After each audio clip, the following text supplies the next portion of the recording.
Well, hello everyone. It's Donna. How are you today?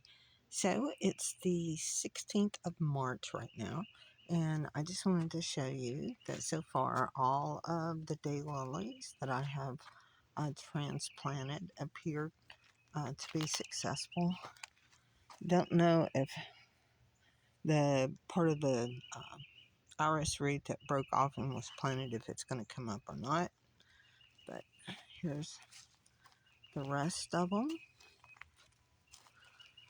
There's one of the irises. Another one that got buried in all the wind. I need to water these. They've been watered like 2 or 3 times, and that's it. And we had all that wind that was terrible. But I just want to let you know that they are growing and growing good. Now, I'm going to cut to an update, or it'll be actually something new, I think, for you, but just an update on something else. Okay, so I'm not sure if I talked about all of these irises right here, and I'm not sure about those or not. I don't think so, and these definitely not. But these right here were transplanted from a very, very kind of shaded spot up here. They are a very, very dark purple.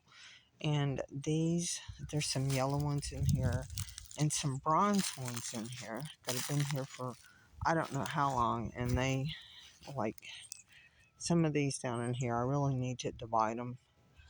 But I'm afraid I'd kill them if I divided them. So I'm just letting them spread the way they want to. And then I had my husband transplant this sage bush for me. And this is what's mainly being getting a lot of water. I mean, I need to probably come back here and prune some of this off as it's kind of dead. But this is probably a 4-year-old sage, and where it's at, that little spot's going to be used for something else.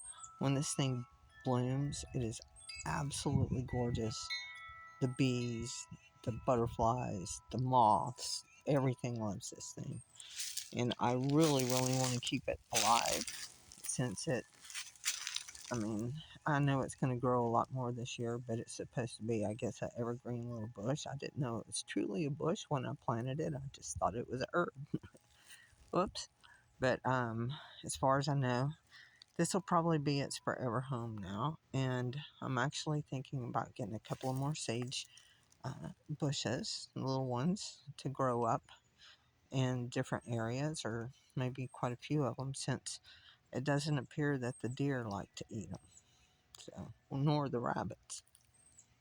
Anyway, I know it looks kind of yucky now, but I expect it to start growing. It's had a lot of new growth since I transplanted it, or had my husband, right in there.